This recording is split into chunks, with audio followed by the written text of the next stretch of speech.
Nyack only suffered one loss during his 3 years. He was selected first-team All-County linebacker for 3 years, 66 through 68. In 1968, he was also recognized as an All-County center. Bob was named the Journal News Outstanding Lineman of the Year, as well as the Daily News High School All-Star Team for that season. He was an honorable mention All-American selection in 1968. He also received the honors of First-Team Center of the Decade, third in voting for Player of the Decade in the 1960s. He was the first Rockland football player to be named First-Team All-State, with a remarkable accomplishment. Bob was also recognized for his academic excellence, winning the 68 through 69 Rockland County Scholar Athlete of the Year award. He played college football for the University of Bridgeport. No surprise, in his 2 seasons at Bridgeport, the team went 21-1 and twice became NCAA College Division II Rocky Bowl champions. He was once again recognized for academics, earning a Scholar Athlete Award from the Fairfield County chapter of the College Hall of Fame in 1972, and the Arnold College Outstanding Male Graduate in Physical Education in 1973. Smart people do teach phys ed every now and then. As the head football coach at Fort Jervis, Corvino established himself as the greatest football coach in the school's history. His career record was 161, 70, and 1 tie. And I bet that 1 tie probably eats you worse than any other one. He led the team to 12 league titles, 5 Section 9 titles, and a trip to the state semifinals in 1997. Bob truly exemplified what a student athlete is. He was a member of the National Honor Society, vice president of the Student Council, and was acknowledged often for his academic achievements. Bob Corvino finished his career with the most rewarding job in education, serving as athletic director at Fort Jervis High School for 19 years. And from briefly talking to Bob leading up to this event, his enthusiasm, his pride, and just his joy for athletics and kids come through. So I was glad to get to know him a little bit, and I look forward to hearing his speech tonight. So please welcome Bob Corvino.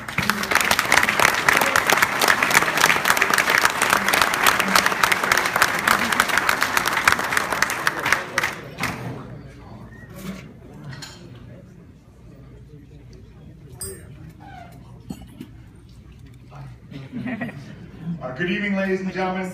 I would like to begin by thanking the committee, especially Dan White, Kathy Hopkins, and Athletic Director Joe Sigilio for my induction into the inaugural class of the Nyack High School Athletics Hall of Fame. I also want to congratulate all the other inductees on this very special occasion. 2015 has been a very good year for me. In April, I was inducted into the Rockland County Sports Hall of Fame, and then to hear that I would be inducted into Nyack High School Athletics inaugural class just 6 months later, well, as my brother-in-law, Tom Doublebear, put it, you should definitely buy Powerball tickets. My 4 years at Nyack helped me shape my future life. It propelled me to play on 2 NCAA Division II New Rocky Bowl Championship football teams at Bridgeport, and then win 7 titles as an assistant coach at Fort Jervis High School, and then 12 as the head coach. I would like to talk tonight about those years from 1965 to 1969 that were very special to me. In 1965, after playing 1 year of football at the middle school, I was an offensive and defensive guard for the undefeated freshman football team of Al Can,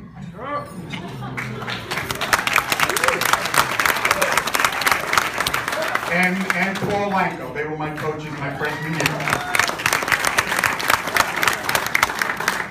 We were so good.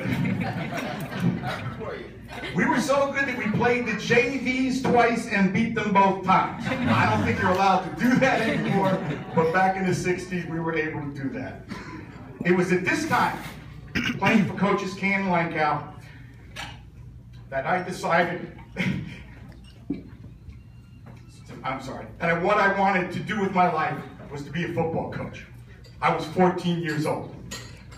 My mother and father, Grace and Tony Corvino, were 2 very special parents. And it was my dad who advised me to try out for linebacker my sophomore year. My advice to all the children out there, and not many, I know my niece Ava's out there, listen to your parents. So in 1966, now playing for John Beek, it took 2 weeks in a great scrimmage, but by the first game, I was starting at right inside linebacker, in a 5-2 next to John Tucker. Against who else but Port Jervis High School. We won 7-6.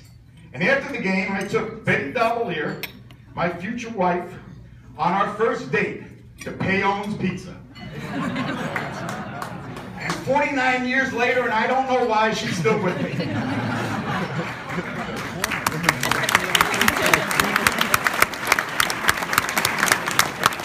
The following week, we played our first elite game at Spring Valley in a torrential rainstorm.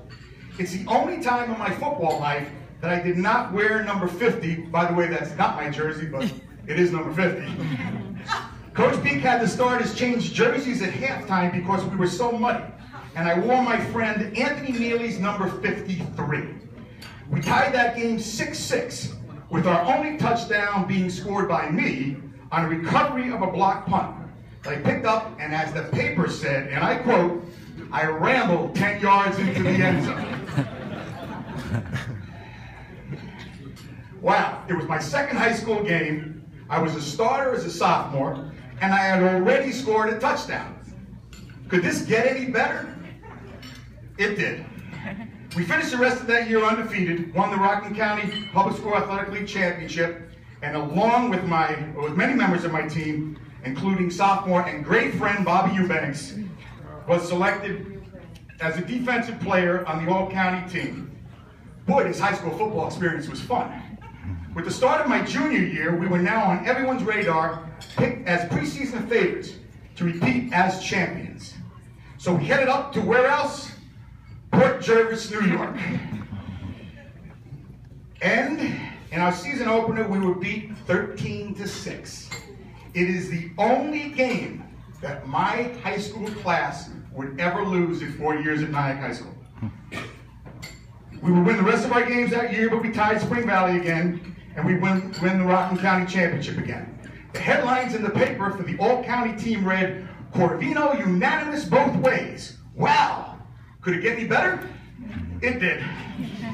So at the start of the 1968 season, we had one goal, win every game. The only way I can describe my senior season of football at Nyack was magical. We went 8-0, gave up a total of 25 points in those 8 games. The big game was against Haverstraw, which is strange because we're up here in Stony Point, now North Rockland, and we played that game at McCalman Field before an estimated crowd of 6,000 people.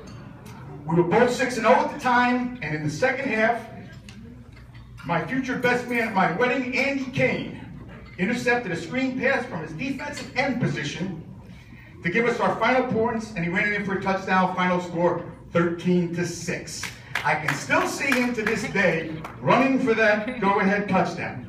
It was the only time, and I'm dead serious, that I went into a game thinking we might lose the game. In fact, Andy and I actually went to St. Anne's Church that morning to pray before the game. Kind of like Rocky did when he went to the priest and asked him to throw him down a prayer before Rocky II before the pop. Well, it worked. We went on to win our final 2 games and easily finished 8-0. And it was the end of a great season and, for me, my high school football career. Our team was voted the team of the decade of the 1960s. And I love this, the first ever All-New York State football team. By the way, that was the first year they had the All-New York State football team. So I have that distinction of being the first ever team, along with Bobby Eubanks, my good friend who was named 3rd team that year. Back then, they only picked 44 players. Only offense, doesn't matter what school size it was. So we were very happy with that. I gained a lot of recognition as a high school football player while at Nyack, but it was the life lessons I learned every day with the interaction of a diverse community. Remember, this was the 1960s that helped me to become the person that I am today.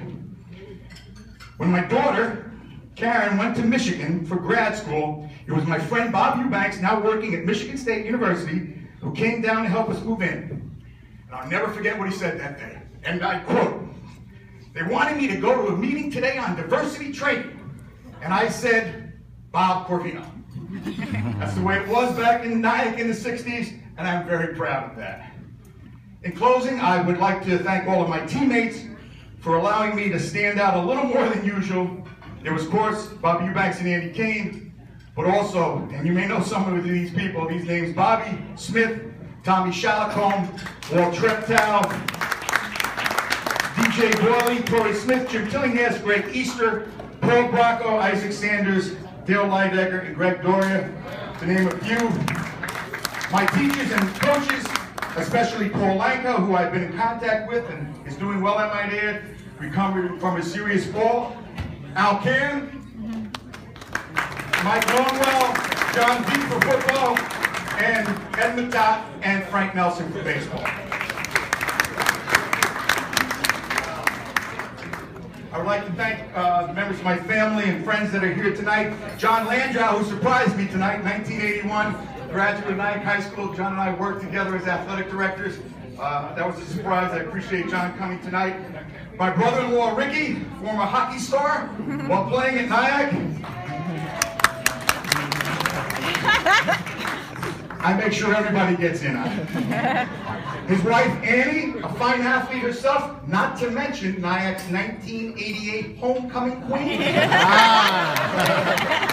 I told you that would go over big shoes, man. She wanted me to be there.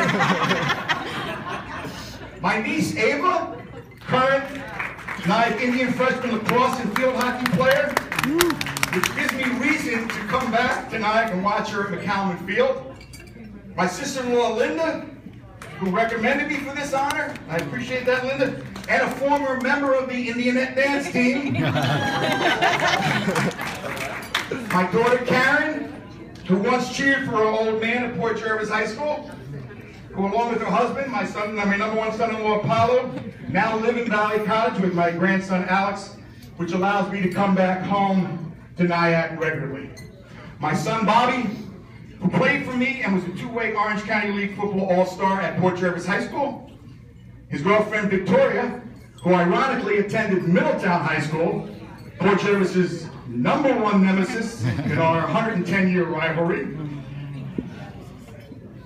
Our good friend, Robin Miller, who was in class with Betty and I from elementary school through high school, was a member of our wedding party, and I believe the last Nyack Indian baton twirl.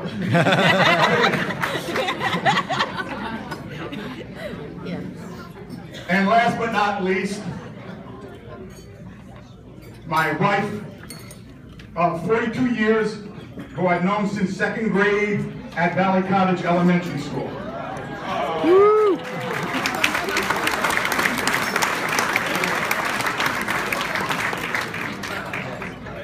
Betty, you are the mother of my children, my best friend, and the love of my life. Back in April, I told the audience at the Rockland County Hall of Fame dinner that the best way to compliment you was to say that I could not imagine living life without you. Nothing has changed but the fact that we're 6 months older today. I love you, Betty. Thank you very much.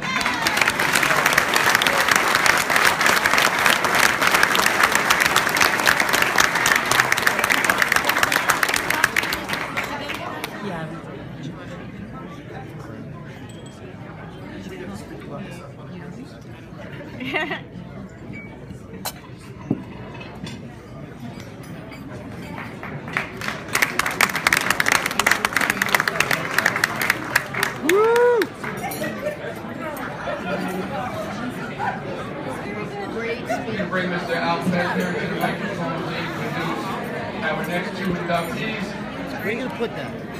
One? Guess? Some highlights on Coach Pesner.